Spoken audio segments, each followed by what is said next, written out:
کتاب عمدۃ الاحکام کے 8 ابواب ہم پڑھ چکے ہیں، جن میں مختلف مسائل ہم نے قرآن اور حدیث کی روشنی میں پڑھے۔ آج ہم اس کتاب کا باب نمبر 9 شروع کر رہے ہیں، اور یہ باب ہے باب فضل الجماعت و وجوبها، کہ نماز باجماعت کی فضیلت اور اس کا وجوب، یعنی اس باب میں وہ احادیث ذکر کی جائیں گی کہ جو نماز باجماعت کی فضیلت بیان کرتی ہیں، اور وہ احادیث بیان کی جائیں گی جن سے یہ ثابت ہوتا ہے کہ نماز باجماعت پڑھنا واجب ہے۔ نماز باجماعت پڑھنا واجب ہے۔ یہ جو باب ہے، باب فضل صلاۃ الجماعت و وجوبها، نماز باجماعت کی فضیلت کا بیان اور اس کے وجوب کا بیان، یعنی اس باب میں 2 چیزیں ہوں، ایک تو باجماعت نماز کی فضیلت کیا ہے، اور دوسرا باجماعت نماز پڑھنے کے وجوب کو بیان کیا جائے گا کہ باجماعت نماز پڑھنا واجب ہے۔ اور ابھی انشاءاللہ ہم ذکر کریں گے کہ باجماعت نماز پڑھنے کا جو شرعی حکم ہے اس میں اختلاف پایا جاتا ہے، کیا یہ فرض کفایہ ہے، یا یہ واجب ہے، یا یہ سنت مؤکدہ ہے باجماعت نماز پڑھنا۔ انشاءاللہ ہم دلائل ذکر کریں گے اپنے موقف کے لیے، لیکن یہ جو باب کے الفاظ ہیں وجوبھا، ان الفاظ سے یہ ثابت ہوتا ہے کہ یہ جو اس کتاب کے مصنف ہیں عمدۃ الاحکام، اس کتاب کے مصنف کے نزدیک کم از کم یہی موقف ہے کہ باجماعت نماز پڑھنا واجب ہے، یعنی لازم ہے، ضروری ہے۔ اگر کوئی شخص دیدہ دانستہ اور جان بوجھ کر باجماعت نماز ترک کرے گا اور اکیلے ہی نماز پڑھ لے گا تو وہ واجب کا تارک ہو کر، واجب کو چھوڑ کر وہ اللہ کے نزدیک گناہگار ہوگا۔ اس کا فریضہ نماز تو ادا ہو جائے گا، لیکن واجب کو چھوڑ کر، واجب کیا ہے؟ باجماعت نماز پڑھنا، اس کو چھوڑ کر وہ اللہ کے نزدیک گناہگار ہوگا۔ ہم اس باب میں جو احادیث آ رہی ہیں ان کو ذکر کرتے ہیں، اور مصنف کا جو موقف ہے ہم اس کی بھی مزید کئی دلیلیں ذکر کریں گے، اور یہی ثابت کریں گے کہ باجماعت نماز پڑھنا واجب ہے۔ پہلی حدیث عن عبد الله بن عمر رضی اللہ عنہما ان رسول اللہ صلی اللہ علیہ وسلم قال صلاة الجماعة افضل من صلاة الفرد ب27 درجہ۔ یہاں میں ایک تنبیہ کر لوں کہ جب ہم حدیث پڑھتے ہیں، اس حدیث کے پورے درس میں شروع سے لے کر آخر تک رسول اللہ صلی اللہ علیہ وسلم کا لفظ آپ کئی بار سنتے ہیں، تو جب بھی آپ رسول اللہ صلی اللہ علیہ وسلم کا لفظ سنیں تو اس کے ساتھ ہر مرتبہ درود شریف ضرور پڑھنا چاہیے۔ میرے بھائیو، یہ درود شریف پڑھ کر آپ مفت میں نیکیاں کما سکتے ہیں۔ یہاں اس درس میں بیٹھنا تو یقینی طور پر قابل تحسین عمل ہے، اور اس میں بہت زیادہ اجر و ثواب بھی ہے، بہت زیادہ نیکیاں بھی ہیں، لیکن یہ مفت کی نیکیاں ہیں کہ بس رسول اللہ صلی اللہ علیہ وسلم کا لفظ سنا اور اس پر صلی اللہ علیہ وسلم کا لفظ اپنی زبان سے ادا کر دیا، یعنی نبی صلی اللہ علیہ وسلم پر درود شریف بھیج دیا۔ تو اس سے اللہ تعالیٰ کے اللہ رب العزت کے رسول صلی اللہ علیہ وسلم کا ارشاد ہے کہ جو شخص ایک مرتبہ مجھ پر درود بھیجتا ہے تو اس پر اللہ تعالیٰ کی 10 رحمتیں نازل ہوگی، اور ایک حدیث کے مطابق کہ ایک مرتبہ درود شریف پڑھنے والے انسان کے 10 گناہ معاف کر دیے جاتے ہیں، اس کے لیے 10 نیکیاں لکھی جاتی ہیں، اور 10 درجات اس کے بلند کر دیے جاتے ہیں۔ تو بہت زیادہ اجر و ثواب ہے۔ اس پورے درس میں کئی بار رسول اکرم صلی اللہ علیہ وسلم کا تذکرہ آتا ہے، تو ہر مرتبہ درود شریف ضرور بھیجنا چاہیے۔ تو پہلی حدیث میں عبداللہ بن عمر رضی اللہ تعالیٰ عنہ بیان کرتے ہیں ان رسول اللہ صلی اللہ علیہ وسلم قال، کہ رسول اکرم صلی اللہ علیہ وسلم نے ارشاد فرمایا صلاۃ الجماعت، جماعت کی نماز افضل ہے من صلاۃ الفرد، اکیلے آدمی کی نماز سے۔ الفرد کا معنی کیا ہے؟ اکیلا آدمی۔ اکیلے آدمی کی نماز سے جماعت کے ساتھ نماز پڑھنا افضل ہے۔ کتنی افضل ہے؟ ب27 درجہ، 27 درجے۔ باجماعت نماز ادا کرنا اکیلے نماز پڑھنے سے 27 درجے افضل ہے۔ گویا اس کا معنی یہ ہے کہ ایک شخص اگر ایک نماز اکیلا پڑھتا ہے، وہ جماعت کے ساتھ ادا نہیں کرتا، اور دوسرا شخص اسی کے ایک بھائی اسی نماز کو جماعت کے ساتھ ادا کرتا ہے، اس شخص کو جس نے جماعت کے ساتھ نماز ادا کی، اس کو اکیلے نماز پڑھنے والے شخص کی نسبت 27 درجے 27 گنا زیادہ ثواب ملے گا۔ کس کو؟ جس نے باجماعت نماز ادا کی۔ اور اس حدیث میں ایک بہت ہی اہم اور بڑا ہی لطیف نکتہ ہے، بڑا اہم مسئلہ ہے، وہ یہ ہے کہ جو شخص اکیلے نماز پڑھے اس کی نماز ہو جائے گی، اور جو شخص باجماعت نماز ادا کرے اس کی نہ صرف نماز ادا ہوگی بلکہ اس کی نسبت اس کو 27 گنا زیادہ فضیلت بھی حاصل ہوگی۔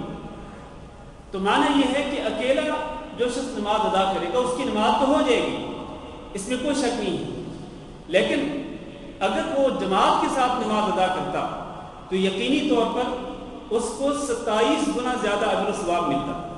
گویا وہ محروم ہے، جو شخص اکیلے نماز پڑھتا ہے وہ شخص محروم ہے کس سے؟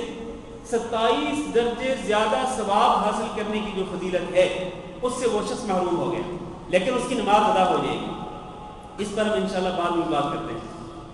اب اگلی حدیث، عن ابی ہریرہ رضی اللہ عنہ قال قال رسول اللہ صلی اللہ علیہ وسلم صلاة الرجل في الجماعة تضاعف على صلاته في بيته وفي سوقه 25 ضعفا۔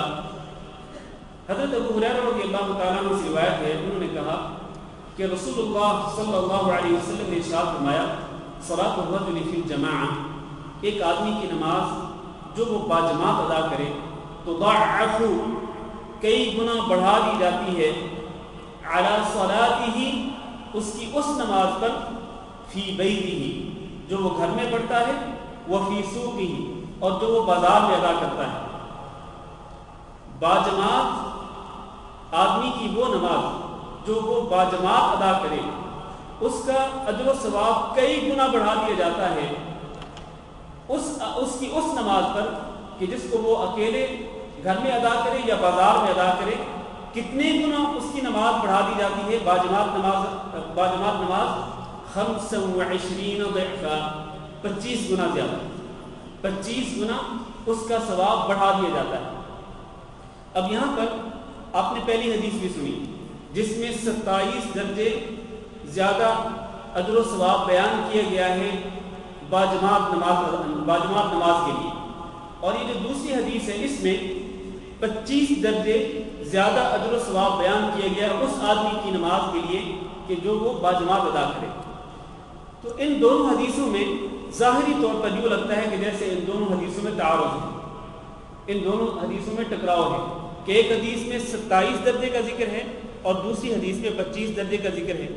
تو پھر یہ کس طرح یہ فرق کیوں آ رہا ہے جبکہ رسول اکرم صلی اللہ علیہ وسلم کی احادیث مبارکہ جو ہیں وہ اس طرح کے فرق سے اور اس طرح کے اختلاف سے پاک ہیں، اس طرح کے اختلاف سے پاک ہیں کہ آپ صلی اللہ علیہ وسلم ایک جگہ پہ ایک بات کہیں اور دوسری جگہ پہ اس کے الٹ کہیں یا اس سے مختلف کہیں، کوئی ڈیفرنٹ بات کر دیں۔ یہ کس طرح ہو سکتا ہے؟ یعنی نبی کے شایع نشان نہیں ہے یہ بات کہ ایک موقع پر ایک بات بیان کریں اور دوسرے موقع پہ دوسری بات بیان کریں۔ تو اس پہلی حدیث میں رسول اکرم صلی اللہ علیہ وسلم یہ بیان فرماتے ہیں کہ باجماعت نماز اکیلے آدمی کی نماز سے 27 درجے افضل ہے، جبکہ اس حدیث سے دوسری حدیث سے یہ معلوم ہوتا ہے کہ باجماعت نماز جو ہے وہ اکیلے آدمی کی نماز سے 25 گنا زیادہ اجر و ثواب والی ہوتی ہے۔ تو اس کا جواب کیا ہے؟ یہ فرق کیوں آ رہا ہے؟ اس کا جواب یہ ہے، بعض علماء نے اس کا جواب یہ دیا ہے کہ شاید رسول اکرم صلی اللہ علیہ وسلم نے پہلے یہ بیان کیا تھا کہ باجماعت نماز کا اجر و ثواب 25 گنا بڑھ جاتا ہے اکیلے نماز پڑھنے کی نسبت، شاید پہلے آپ نے اسی طرح خبر دی ہوگی، لیکن اللہ رب العزت نے وحی کے ذریعے آپ صلی اللہ علیہ وسلم کو آگاہ کر دیا کہ نہیں 25 درجے ہی نہیں بلکہ میں اپنے فضل و کرم سے 27 گنا اجر و ثواب بڑھا دیتا ہوں باجماعت نماز کے لیے۔ تو ہو سکتا ہے کہ آپ صلی اللہ علیہ وسلم نے پہلے اس طرح سے کہا ہو 25 گنا زیادہ، اور پھر بعد میں اللہ تعالیٰ نے وحی کے ذریعے تصحیح کر دی ہو آپ صلی اللہ علیہ وسلم کی کہ نہیں 25 گنا نہیں بلکہ 27 گنا اس کا اجر و ثواب بڑھ جاتا ہے باجماعت نماز پڑھنے کا۔ یہ ایک جواب دیا بعض علماء نے، لیکن یہ جواب درست نہیں ہے۔ اصل بات کیا ہے؟ اصل بات یہ ہے کہ بعض اوقات ایک شخص باجماعت نماز ادا کرتا ہے اور اس کی نماز میں کوئی خلل رہ جاتا ہے، لہذا اس کے خلل کی وجہ سے باجماعت نماز ادا کرنے کا اس کو پورا ثواب نہیں ملتا۔ اور ایک شخص وہ ہوتا ہے کہ جو باجماعت نماز ادا کرتا ہے تو اس کی نماز میں کوئی خلل نہیں ہوتا، بالکل عین نبی صلی اللہ علیہ وسلم کی سنت کے مطابق ادا کرتا ہے اور پورے خشوع و خضوع کے ساتھ نماز ادا کرتا ہے، تو اس کو مکمل طور پر 27 گنا نماز کا اجر و ثواب دے دیا جاتا ہے۔ لیکن جس کی نماز میں خلل ہوتا ہے تو اس کو 27 گنا ثواب نہیں ملتا بلکہ اس کو 25 گنا ثواب ملتا ہے، بلکہ بعض اوقات اس سے بھی کم ملتا ہے۔ اس کو سمجھنے کے لیے آپ دو مثالیں سامنے رکھیں۔ فرض کریں کہ ایک شخص نے کسی بھی فرض نماز کی اذان سنی، اذان کا اس نے جواب دیا، جیسے جیسے مؤذن نے کہا اس نے اذان کے ساتھ ساتھ اس کا جواب دیا، پھر اذان کے بعد اس نے نماز جو دعا ہے اذان کے بعد پڑھنے کے لیے مسنون دعا، وہ دعا بھی پڑھی اس کے بعد اس نے فوری طور پر وضو کیا اور سارے دنیاوی مشاغل کو چھوڑ دیا، کیونکہ حی علی الصلاۃ اور حی علی الفلاح کا معنی یہی ہے کہ اب سارے کام چھوڑ دو، نماز کی طرف اور کامیابی کی طرف آؤ۔ اس نے اللہ تعالیٰ کی طرف سے اس ندا کو اور اس اعلان کو سنتے ہی فوراً سارے دنیاوی کام چھوڑ دیے اور نماز کی تیاری میں لگ گیا، وضو کیا، اور پھر وضو کے بعد اس نے دعا بھی پڑھی، مکمل اچھی طرح سے وضو کیا اور دعا پڑھی۔ اس کے بعد پھر وہ مسجد کی طرف چل کر آیا، اور مسجد کی طرف آتے ہوئے بھی پوری توجہ کے ساتھ کہ مجھے اللہ تعالیٰ کے سامنے کھڑے ہونا ہے، دنیاوی مشاغل اپنے ذہن سے بالکل جھٹک دیتا ہے، نکال دیتا ہے، اور صرف اللہ کی طرف متوجہ ہو کر کہ اللہ کے گھر کی طرف جا رہا ہوں، اور پھر وہ اللہ کا ذکر کرتے ہوئے مسجد کی طرف آئے، سبحان اللہ، الحمدللہ، اللہ اکبر، اور مزید کئی اذکار دعائیں کرتے ہوئے مسجد کی طرف آئے، مسجد میں داخل ہو، اور پھر مسجد میں داخل ہونے کے آداب کا وہ خیال رکھے، پہلے دایاں پاؤں پھر بایاں پاؤں، اور وہ دعا جو ہے مسجد میں داخل ہونے کی وہ دعا پڑھے، پھر مسجد میں داخل ہوا پورے اطمینان کے ساتھ، کوئی جلدی نہیں، کیونکہ ابھی اس کو پتہ ہے کہ جماعت کھڑی ہونے میں ابھی 15-20 منٹ باقی ہیں، تو وہ پورے اطمینان کے ساتھ مسجد میں داخل ہوتا ہے، اور پھر وہ جو پہلی سنتیں ہیں نماز سے پہلے وہ پڑھتا ہے، یا اگر سنتیں نہیں ہیں تو کم از کم 2 رکعت تحیۃ المسجد کی پڑھتا ہے، اور پھر وہ بیٹھ جاتا ہے مسجد میں، اور اس کو پتہ ہے کہ اذان اور اقامت کے درمیان جو وقت ہوتا ہے وہ قبولیت کا وقت ہوتا ہے، پھر وہ اللہ تعالیٰ سے دعا کرنا شروع کر دیتا ہے، اور دعا کر کے جب فارغ ہوتا ہے تو پھر بھی ابھی اقامت ہونے میں کچھ وقت باقی ہے، پھر وہ کیا کرتا ہے، مزید اللہ تعالیٰ کا ذکر کرتا ہے، قرآن مجید کی تلاوت کرتا ہے، تسبیحات پڑھتا ہے، حتیٰ کہ اقامت ہوتی ہے، اقامت پوری توجہ کے ساتھ پہلی صف میں کھڑا ہوا، اور پھر تکبیر تحریمہ کے ساتھ اس نے باجماعت نماز شروع کر دی، اس نے پوری نماز جو ہے پوری توجہ کے ساتھ ادا کی، اللہ کی محبت میں اور اللہ کے خوف اور اس کی خشیت میں پوری نماز اس نے ادا کی، ہر رکن اور ہر جو واجب ہے نماز کا، ہر جو فرض ہے اس نے پوری توجہ کے ساتھ پورا کیا، اور نبی صلی اللہ علیہ وسلم کی سنت کے مطابق اس نے نماز ادا کی۔ ایک طرف اس کی یہ نماز رکھ لیں، کس کی؟ یہ جس نے اس طرح سے نماز پڑھی، آپ سمجھ رہے ہیں بات کو؟ ایک طرف اس آدمی کی نماز کو رکھیں، دوسری طرف ایک وہ آدمی جس نے اذان سنی، نہ اذان کا جواب دیا، نہ اس کے بعد دعا پڑھی، اور وہ اپنی دنیاوی کاموں میں لگا رہا کہ ابھی 15-20 منٹ باقی ہیں جماعت کھڑی ہونے میں، کوئی بات نہیں، پہنچ جائیں گے جماعت میں۔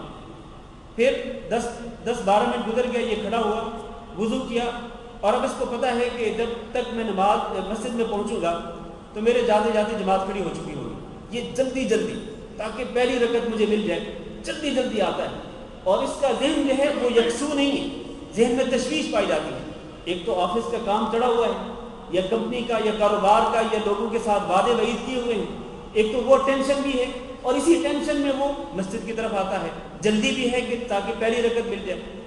پھر مسجد میں داخل ہوا، پتہ چلا کہ جماعت کھڑی ہو چکی ہے، جلدی آیا، نماز میں مل گیا، اور پھر اسی ٹینشن میں، جو ٹینشن پہلی تھی، کوئی اطمینان نہیں، کوئی سکون نہیں، اسی ٹینشن میں اس نے نماز ادا کی۔ میرے بھائیو آپ دیکھیں، پہلے آدمی نے بھی نماز جماعت کے ساتھ ادا کی، اس آدمی نے بھی نماز جماعت کے ساتھ ادا کی۔ آپ کیا کہتے ہیں کہ ان دونوں میں سے کس کو زیادہ ثواب ملے گا؟ بات بالکل واضح ہے، بالکل کلیئر ہے کہ جو پہلا آدمی ہے جس نے اس پوری تفصیل کے ساتھ جو میں نے بیان کی اس طرح اس نے نماز باجماعت ادا کی، یقیناً اس کو 27 گنا نماز کا ثواب ملے گا۔ اس کی نماز جو ہے کسی بھی اکیلے نماز پڑھنے والے کی نماز کی نسبت اس کو 27 گنا زیادہ اجر و ثواب ملے گا۔ لیکن جو ٹینشن کی حالت میں آیا اور نہ اس نے تکبیر تحریمہ کے ساتھ نماز پڑھی، بلکہ آیا تو پہلی رکعت چل رہی تھی، وہ آ کے مل گیا، پھر پتہ نہیں کیسا اس کا خشوع تھا، کیسی اس کی اللہ کی طرف توجہ تھی، المہم یہ کہ نماز اس نے ادا کر لی، چاروں رکعتیں جماعت کے ساتھ ادا کر لی، تو ظاہر ہے کہ اس کو 27 گنا نمازوں کا ثواب نہیں ملے گا۔ اس کا اجر و ثواب جو ہے وہ 27 گنا زیادہ نہیں ہوگا، بلکہ اس کا اجر و ثواب ہو سکتا ہے 25 نمازوں کے برابر ہو سکتا ہے اس سے بھی کم۔ جس قدر توجہ ہوگی اس کی نماز میں، جس قدر یہ اللہ کے خوف اور اللہ کی خشیت کے ساتھ وہ نماز ادا کرے گا، اسی قدر اس کا اجر و ثواب بڑھتا چلا جائے گا۔ یہ ہے اصل بات کہ ان دو حدیثوں میں فرق کیوں ہے، 27 گنا کیوں ذکر کیا گیا اور 25 گنا کیوں ذکر کیا گیا، اس کی اصل وجہ یہی ہے جو بھی میں نے بیان کی ہے۔ بات سمجھ آ گئی ہے کہ نہیں آئی؟ کسی کو اگر کوئی اشکال ہو تو سوال کر سکتے ہیں۔ اچھا، اب میں نے یہ جو تفصیل بیان کی ہے کہ اگر آپ اس طرح تفصیل کے ساتھ شروع سے اذان ہوتے ہی آپ نماز کی تیاری میں لگ گئے اور پھر آپ نے نماز پوری توجہ کے ساتھ پڑھی، اس طرح آپ کو 27 گنا نمازوں کا ثواب ملے گا۔ یہی تفصیل رسول اللہ صلی اللہ علیہ وسلم بیان کر رہے ہیں۔ آگے حدیث سنیے، فرماتے ہیں وذالک، اور یہ اس لیے کہ انہ اذا توضا، کہ جب وہ وضو کرے، فاحسن الوضوء، پھر اچھی طرح سے وضو کرے، وضو کرے اور اچھی طرح سے وضو کرے۔ آپ سے ایک سوال ہے، اچھی طرح وضو کرنے کا مطلب کیا ہے کہ ہر عضو کو 5 مرتبہ 10 مرتبہ دھوئے، یہ مطلب ہے اچھی طرح وضو کرنے کا؟ کیا کہتے ہیں آپ؟ اچھی طرح وضو کرنے کا کیا یہی مفہوم ہے کہ ہر عضو کو 5 مرتبہ 6 مرتبہ 7 مرتبہ دھوئیں؟ کیا یہی مفہوم ہے؟ کیا مفہوم ہے اس کا؟ سنت کے مطابق، کہ سنت کے مطابق وہ اچھی طرح وضو کرے، ہر عضو کو 3 مرتبہ دھوئے، پورا عضو دھوئے، فضول خرچی اسراف نہ کرے، سوائے مسح کے کہ مسح تو ایک ہی بار ہوگا، باقی اعضاء کو 3 مرتبہ دھوئے وہ اور مکمل وضو کرے پوری تسلی کے ساتھ، کوئی بھی عضو کا کوئی حصہ ایسا خشک نہ رہے جس کو دھونا لازم ہو۔ ثم خرج الى المسجد، اچھی طرح وضو کر لیا، پھر کیا کیا؟ ثم خرج الى المسجد، پھر وہ مسجد کی طرف نکل گیا، کس نیت سے؟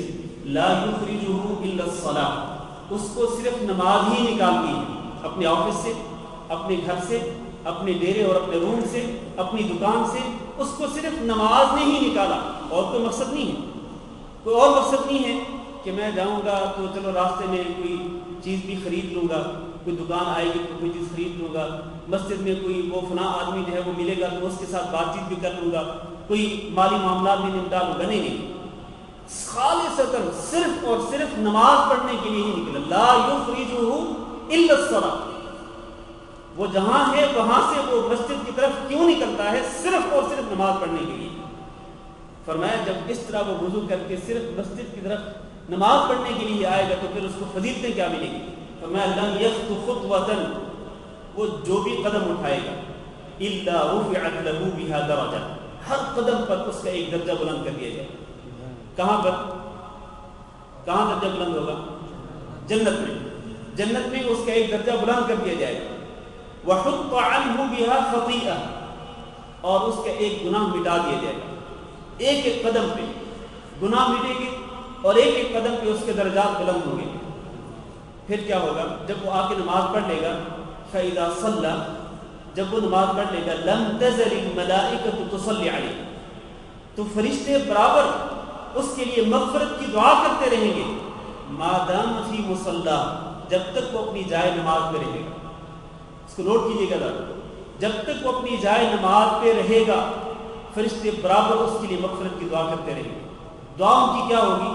فرشتے کہیں گے اللہم صلی علیہ، اے اللہ اس کی اپنے فرشتوں کے پاس اس کی اور تعریف کر، کیونکہ اللہ تعالیٰ اپنے نیک بندوں پر فخر کرتا ہے، اپنے نیک بندوں کے اللہ تعالیٰ تعریف بیان کرتا ہے تو فرشتے کہتے ہیں اللہم صلی علیہ، اے اللہ اس کی اور زیادہ ثنا فرما، اس کی اور زیادہ تعریف فرما اپنے فرشتوں کے پاس۔ کس کی؟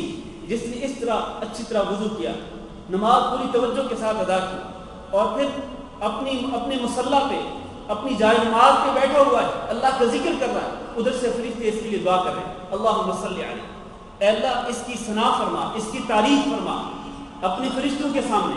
دوسرا اللہم اغفر لہ، اے اللہ اس کے گناہوں کو معاف کر دے، اللہم ارحمہ، اے اللہ اس کی حالت پر رحم فرما۔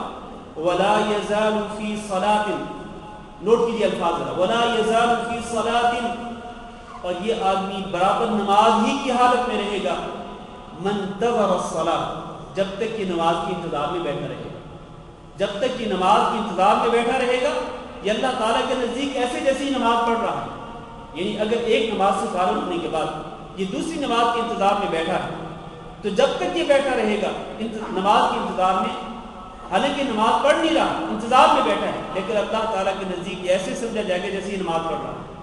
کتنا اجر و ثواب ہے میرے عزیز بھائیو۔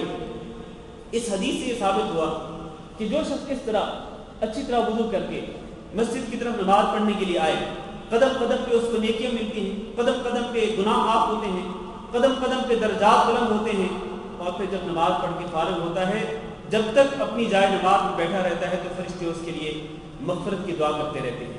اس طرح 25 گنا یا 27 گنا، بلکہ یہ بھی ہو سکتا ہے کہ اللہ تعالیٰ اس سے بھی زیادہ اجر و ثواب عطا کرے۔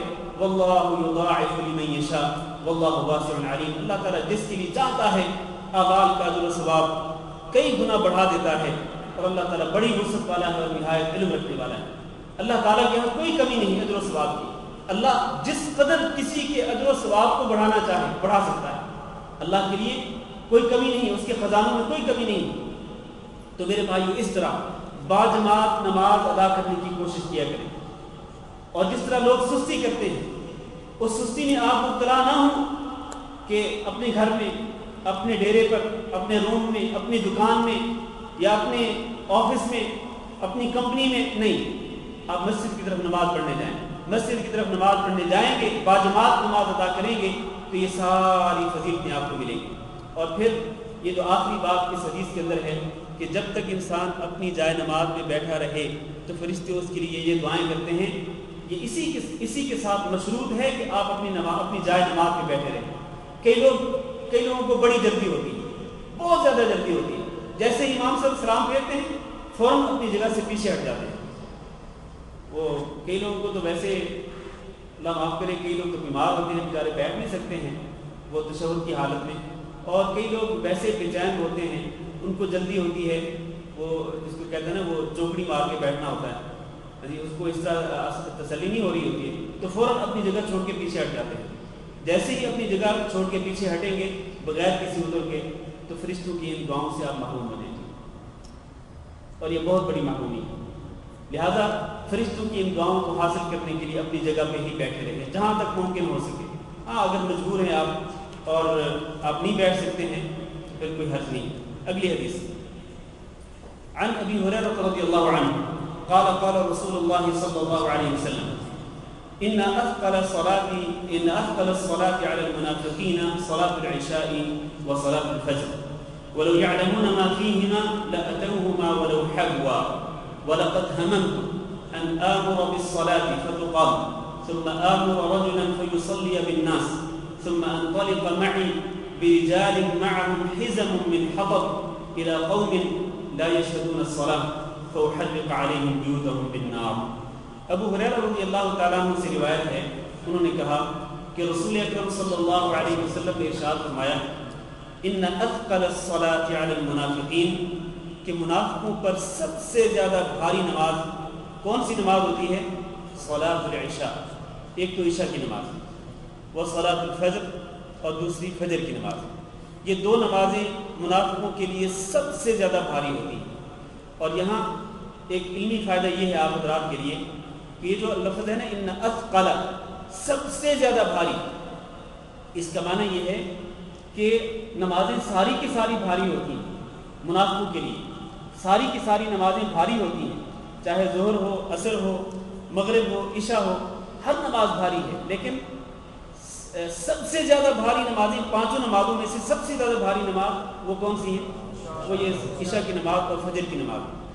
تو یہ نمازیں بھاری ہوتی ہیں منافقوں پر، لیکن سچے مومن آپ جیسے اہل ایمان جو ہیں ان پر نمازیں بھاری نہیں ہوتی ہیں۔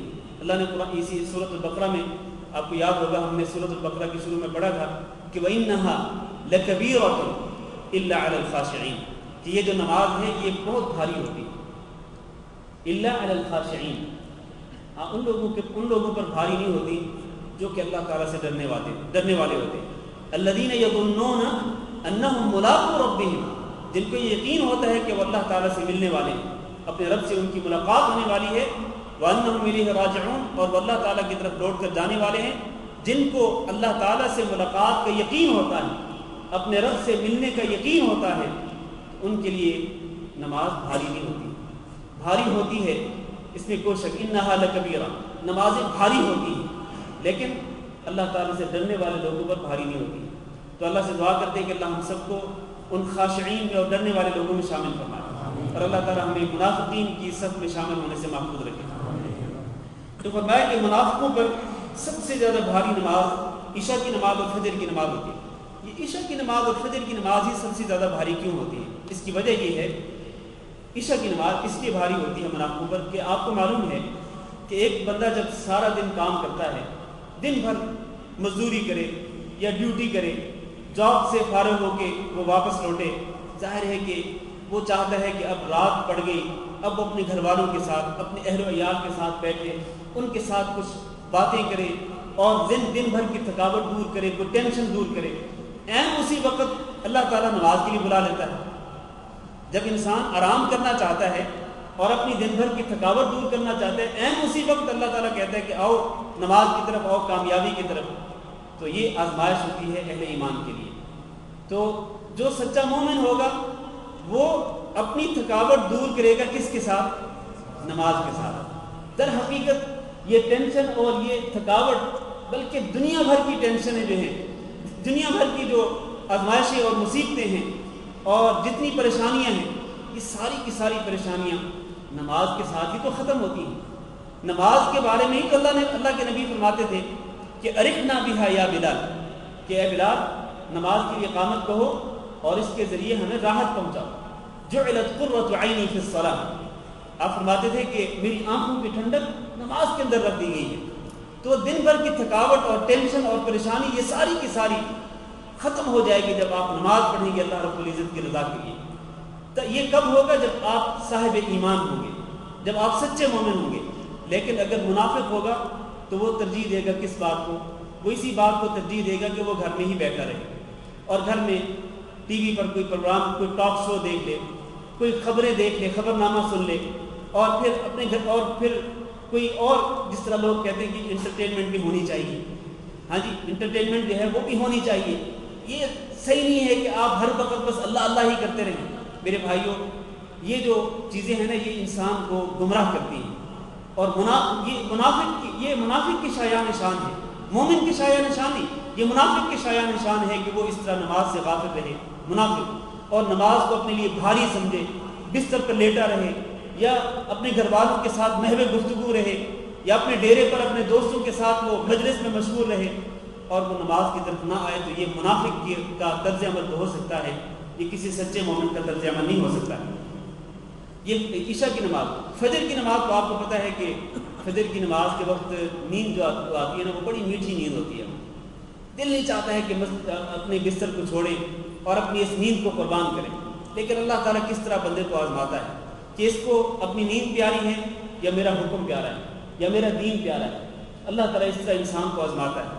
تو سچے ایمان کی نشانی یہ ہے کہ بندہ یہ ساری چیزیں، دنیا کی سہولتوں، آسائشوں کو، خواہشات کو سب کچھ قربان کر دے اور اللہ کی رضا کے لیے، اللہ کے حکم کے لیے بیدار ہو جائے اور اللہ کے سامنے کھڑا ہو جائے۔ اس کے بعد اللہ کے رسول فرماتے ہیں وَلَوْ يَعْلَمُونَ، اگر وہ لوگ جان لیں، مَا فِيهِمَا، جو ان دو نمازوں میں اجر و ثواب ہے، عشاء کی نماز میں اور فجر کی نماز میں جو اجر و ثواب ہے، اگر ان کو یہ معلوم ہو جائے، کن کو؟ منافقوں کو، لَأَتَوْهُمَا وَلَوْ حَبْوَا، تو وہ ضرور آتے عشاء اور فجر کی نماز پڑھنے کے لیے، وَلَوْ حَبْوَا، اگرچہ ان کو اپنے ہاتھوں اور اپنے گھٹنوں کے بل چل کر آنا پڑے، ہاتھوں اور گھٹنوں کے بل چل کر آنا پڑے، تو تب بھی وہ ضرور آئیں۔ کب؟ اگر ان کو یہ پتہ چل جائے کہ عشاء کی نماز اور فجر کی نماز میں اجر و ثواب کتنا زیادہ ہے۔ آپ کو معلوم ہے رسول اکرم صلی اللہ علیہ وسلم نے ارشاد فرمایا کہ جو شخص عشاء کی نماز جماعت کے ساتھ پڑھ لے تو اس کو کتنا ثواب ملتا ہے؟ آدھی رات کے قیام کا ثواب ملتا ہے۔ عشاء کی نماز جماعت کے ساتھ پڑھ لے تو آدھی رات کے قیام کا ثواب ملتا ہے، اور اس کے ساتھ اگر وہ فجر کی نماز بھی جماعت کے ساتھ پڑھ لے تو پھر پوری رات کے قیام کا ثواب ملتا ہے۔ اللہ اکبر! کتنا رحمان اور رحیم ہے ہمارا رب، کتنا غفور ہے، کتنا رحیم ہے، کس قدر اپنے بندوں کے لیے اللہ تعالیٰ مہربان ہے کہ دو نمازیں جماعت کے ساتھ پڑھ لیں، عشاء اور فجر کی، ساری رات کے قیام کا ثواب آپ کے نامہ اعمال میں لکھ دیا جاتا ہے۔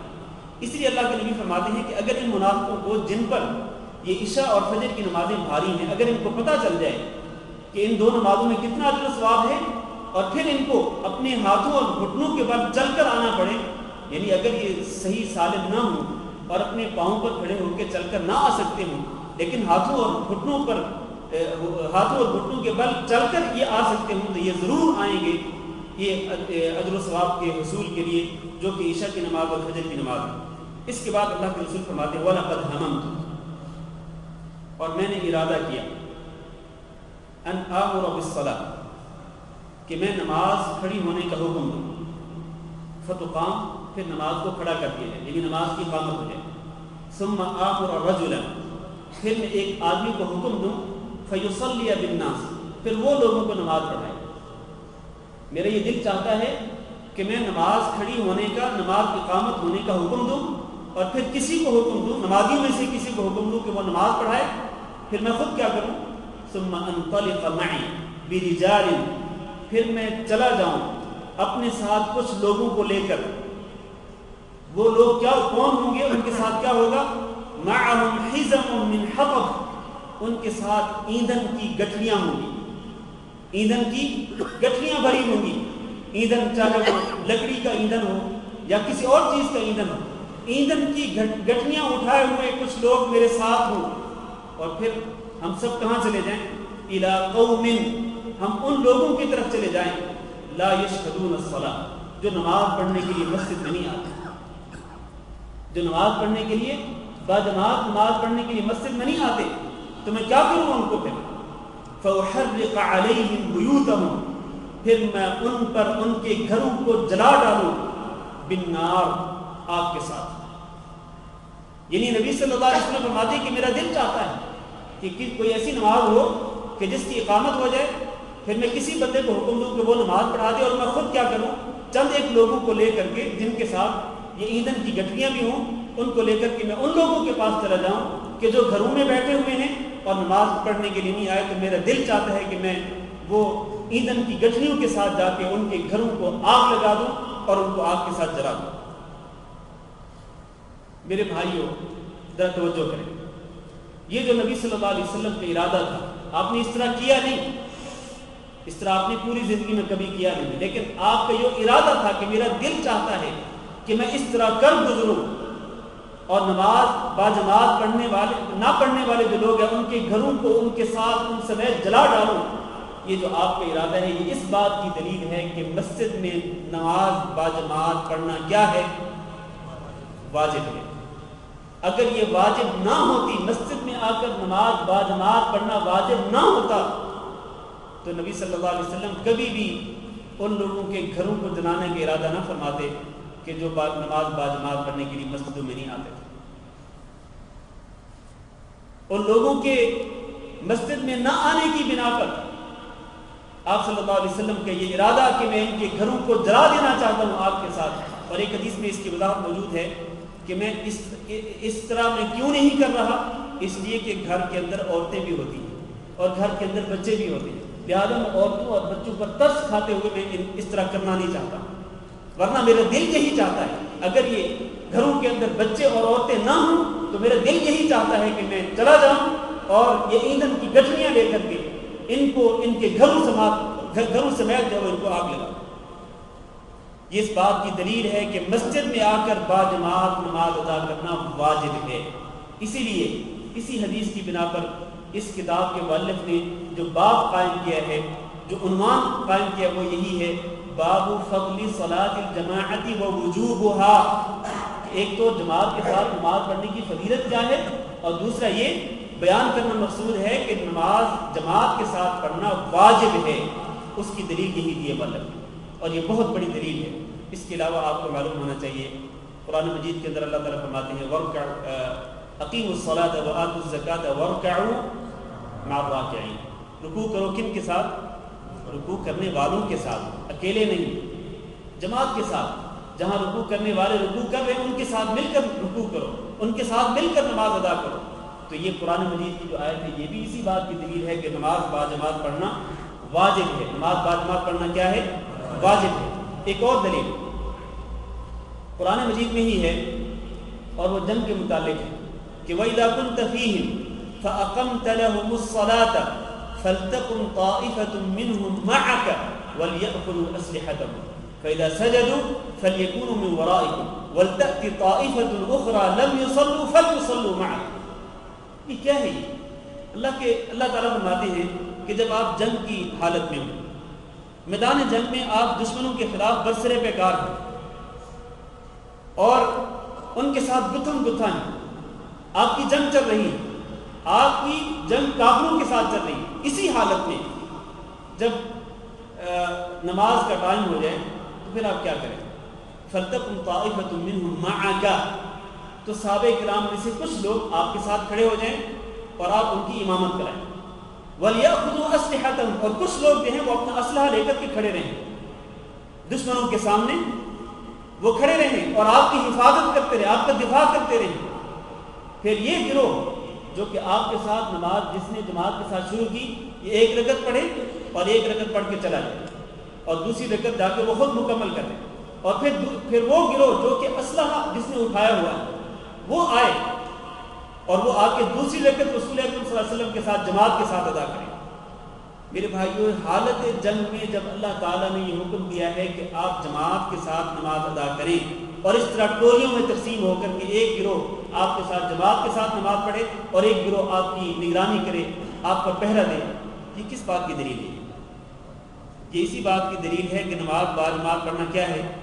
واجب ہے۔ اگر واجب نہ ہوتی، جماعت کے ساتھ نماز ادا کرنا اگر واجب نہ ہوتا تو اللہ تعالیٰ کم از کم اتنی کنسیشن تو دے سکتے تھے، اتنی رعایت تو اللہ تعالیٰ دے دیتے کہ چلو کوئی بات نہیں، میدان جنگ میں ہے نا آپ، کوئی بات نہیں، جس کو جس طرح ممکن ہے وہ اسی طرح نماز پڑھے، سواری پر نیچے اتر کر جس طرح کوئی شخص جس طرح بھی نماز پڑھ سکتا ہے پڑھ لے۔ لیکن اللہ تعالیٰ نے اتنی بھی کنسیشن نہیں دی، اتنی رعایت بھی اللہ تعالیٰ نے نہیں رکھی میدان جنگ میں بھی۔ اور آج ہم لوگ اپنے گھروں میں بیٹھے ہوتے ہیں، آفس میں، اپنے روم میں، اپنی کمپنی میں بیٹھے ہوتے ہیں، منادی ندا دیتا ہے، حیا علی الصلاح حیا علی الفلاح پکارتا ہے، پھر بھی ہم اپنے کاموں میں لگے رہتے ہیں، اور یہی دل پہ ہوتا ہے کہ یار کوئی بات نہیں، نماز بعد میں پڑھ لیں گے، گھر میں جا کے پڑھ لیں گے، یا 1 گھنٹہ بعد پڑھ لیں گے، نماز کا بڑا کھلا ٹائم ہے۔ میرے بھائیوں، جب رسول اکرم صلی اللہ علیہ وسلم کو اللہ تعالیٰ نے اور آپ کے صحابہ کرام کو اللہ تعالیٰ نے اجازت نہیں دی کہ آپ جنگ کے میدان میں بھی اکیلے نہیں پڑھ سکتے نماز، بلکہ جماعت کے ساتھ نماز پڑھنا ضروری ہے، تو اسی طرح میرے بھائیوں میرے اور آپ کے لیے بھی یہی حکم ہے کہ ہم عام حالات میں بھی ہم جماعت کے ساتھ ہی نماز ادا کریں۔ اور آخری دلیل اس بات کی کہ نماز جماعت کے ساتھ پڑھنا واجب، اس کی ایک اور دلیل وہ نبینا صحابی کی حدیث جو آیا تھا، اور وہ صحابی تھے، ان کا نام کیا تھا؟ حضرت عبداللہ بن ام مکتوم رضی اللہ تعالیٰ عنہ، یہ صحابی تھے، نبینا صحابی۔ تو عبداللہ بن ام مکتوم رضی اللہ تعالیٰ عنہ جو ہیں وہ آئے نبی صلی اللہ علیہ وسلم کے پاس اور آ کر کہنے لگے اللہ کے رسول صلی اللہ علیہ وسلم، میں نبینا ہوں اور میرا گھر مسجد سے بہت دور ہے۔ ایک تو یہ 2 وجوہات، میں نبینا ہوں، میرا گھر مسجد سے دور ہے۔ تیسرا سبب یہ ہے کہ گھر سے یہاں مسجد میں لانے والا میرے پاس کوئی بندہ ہے نہیں کہ جو مسجد میرا ہاتھ پکڑ کر کے مجھے مسجد میں لائے اور پھر واپس مجھے لٹا دے، ایسا کوئی بندہ بھی نہیں ہے۔ یہ 3 اسباب۔ چوتھا سبب یہ کہ یہ جو راستہ ہے نا مدینہ، یہ جو میرے گھر سے لے کر مسجد تک کا جو راستہ ہے یہ بڑا دشوار گزار ہے، اس میں گھاٹیاں بھی ہیں، وادیاں بھی ہیں، تو میں اس طرح نابینا بھی ہوں، تو اس طرح چل کے آ نہیں سکتا ہوں۔ 5واں سبب یہ کہنے لگے کہ آپ کو پتہ ہے کہ مدینہ منورہ میں یہ سانپ اور یہ بچھو وغیرہ ہوتے ہیں، خاص طور پر رات کو، رات کے اندھیرے میں، تو یہ میرے لیے بڑا خطرناک ہے۔ کتنے اسباب کتنے عذر بیان کیے. تو عذر بیان کر کے کہنے لگے یہ صحابی کہتا کہ رسول مجھے اجازت دے دیں کہ میں نماز گھر میں پڑھ لیا کروں. رسول اکرم صلی اللہ علیہ وسلم نے پہلے اجازت دے دی کہ ٹھیک ہے کوئی بات نہیں. ابھی وہ اٹھ کے گئے ہی تھے کہ فوراً بلا لیا اور آپ نے فرمایا کیا تم حی علی الصلاۃ اور حی علی الفلاح کی آواز سنتے ہو؟ کہا سنتا ہوں. فرمایا عجیب. پھر آپ پر واجب ہے کہ آپ مسجد میں آ کر نماز پڑھیں.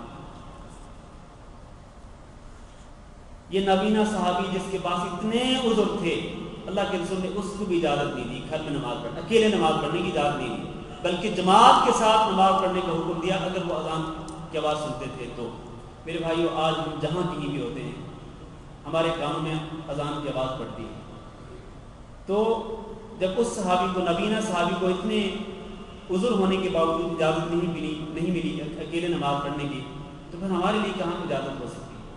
ہمارے لیے بھی یہ واجب ہے کہ ہم باجماعت نماز ادا کریں. تو خلاصہ یہ ہے میرے بھائیوں کہ نماز باجماعت پڑھنا واجب ہے، اس کی فضیلت بہت زیادہ ہے جو ابھی آپ نے سنی ہے.